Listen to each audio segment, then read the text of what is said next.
మహాగణపతే నమ. గురుభ్యో నమ. మాతృదేవోభవ, పితృదేవోభవ, ఆచార్య దేవోభవ, అతిథి దేవోభవ. ఎలా ఉన్నారండి? కీస్ గురించండి. అవునండి, సరే, ఫస్ట్ మీకు కృతజ్ఞతలు తెలుపుతున్నాను.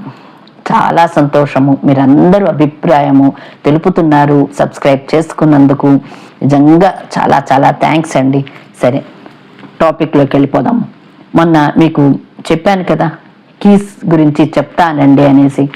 అవునండి, ఖచ్చితంగా చెప్తాను. కొన్ని అలవాట్లు మార్చుకుంటే మనకి చాలా సౌకర్యంగా ఉంటుంది కదా. ఏం లేదండి, బయట నుంచి వస్తాము, కీస్ ఎక్కడో ఒక చోట పెట్టేస్తాము, మళ్ళీ వెళ్ళే ముందు ఎక్కడో వెతుక్కుంటూ హడావిడి పడుతుంటాం. అలా కాకుండా ఉండాలి అంటే ఏం చేయాలంటే, బయట నుంచి రాగానే మన డోర్ దగ్గరే ఒక హుక్కు కానీ, ఒక ట్రే కానీ, బాక్స్ కానీ అమరిస్తే అందులో పెట్టేస్తాము. సరే అండి, అది అందరికీ తెలుసు, హడావిడిగా లోపలికి వచ్చేస్తామండి అంటారు. అవునండి, హడావిడిగా లోపలికి వచ్చేసినప్పుడు నేను ఈ కీస్ ఇక్కడ పెడుతున్నాను అని చెప్పుకుంటూ మీకే చెప్పుకోవచ్చు, లేకపోతే ఇంట్లో వాళ్ళకి చెప్పుకుంటూ పెడితే అది మైండ్కి ఆటోమేటిక్గా రిజిస్టర్ అయిపోతుంటుంది. వెతికేటప్పుడు ఆ గుర్తు వస్తుంది అనమాట. సరే, ఇంకొకటి ఏంటంటే, రాత్రి పడుకునే ముందు కీస్ని మన బ్యాగుల్లో, ఆఫీస్ బ్యాగుల్లోనే, కార్ కీస్ కానీ, బండి కీస్ కానీ, రేపు వెళ్ళాలి అనేది తెలుస్తుంది, పెట్టేసుకోవాలి. కనిపించలేదండి, టైం ఉంటుంది కదా, వెతుక్కుని మనం బ్యాగుల్లో పెట్టేసుకోవచ్చు. ఇంకొకటి ఏంటంటే, డోర్ ముందు కానీ, డోర్ వెనక కానీ, ఆ ప్రదేశంలో ఎక్కడైనా సరే ఒక చక్కటి కార్టూన్ బొమ్మ వెల్కమ్ చెప్తూ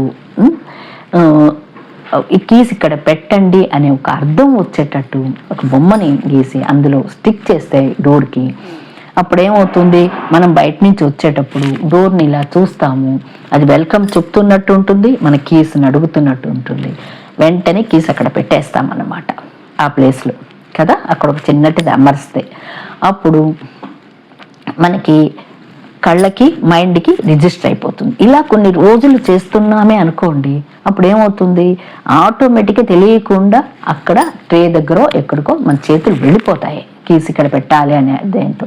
అంతే, చిన్నదే అండి, సింపుల్. ఈ అలవాటు ఈజీగా మార్చుకోవచ్చు, ఇదేమి పెద్ద విషయం కాదు, అందరింట్లలో జరుగుతున్నది. ఇలా చేసి చూద్దాం. అంతేకాని ఇలా పెట్టకూడదు, అలా పెట్టకూడదు, డిసిప్లిను ఏవోవో మాటలతో అనద్దు. చక్కగా చిన్నగా ఇలా ప్రయత్నిస్తే ఆటోమేటిక్గా మారిపోతాము. అంతే కదా. ఉంటాను. ఈ మీనా, మీ మీనా.